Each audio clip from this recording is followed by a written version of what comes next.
You that vote, that believe that a person should rule over you in a country that is built on blood. Right. It's only you that vote in a country that think America has some type of authority after stealing and raping and robbing the Native Americans, after raping and murdering and abusing the Negroes here. It's only you.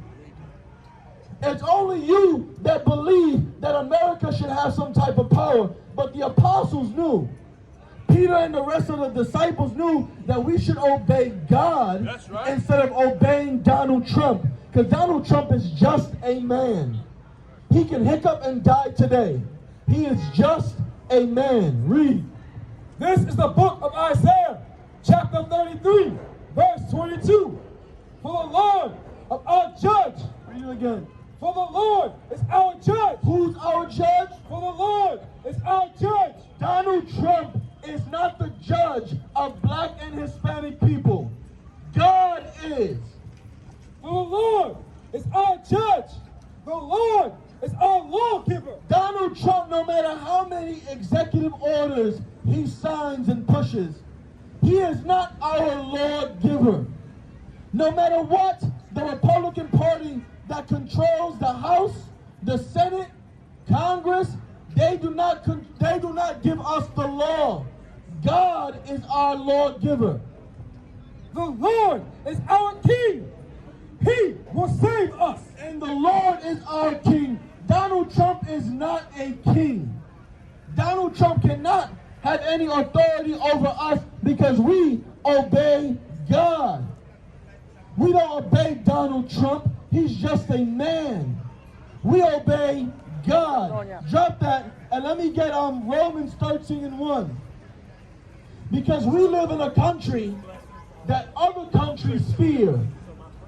We live in a country, right, where white people have been put in power and have been destroying the earth. Read. This is the book of Romans, chapter 13, and verse 1. Let every soul be subject unto the high powers. Now listen, right? It says here, let every soul be subject unto the higher power. Keep going. For there is no power but of God. Read it again. There is no power but of God. The powers that be are ordained of God. Now you might be a little confused, right? Because it says we should obey the higher powers. And there is no power on earth that has not been ordained by God. Well, Donald Trump is in power. The white race is in power. Now, if they were ruling righteously, if white people were ruling righteously, then we should subject ourselves to that power because it will be ordained by God. But since the white race has never ruled righteously, we can't subject ourselves to those powers.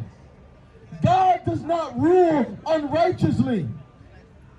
The white man rules unrighteously. Right. God wants us to be under a righteous power. Right. The white man has never been a righteous power on this earth. From the times of the Greek, when they were murdering other people and promoting homosexuality, the white race has never been in a righteous power. When King Solomon was ruling, that was a righteous power. Right.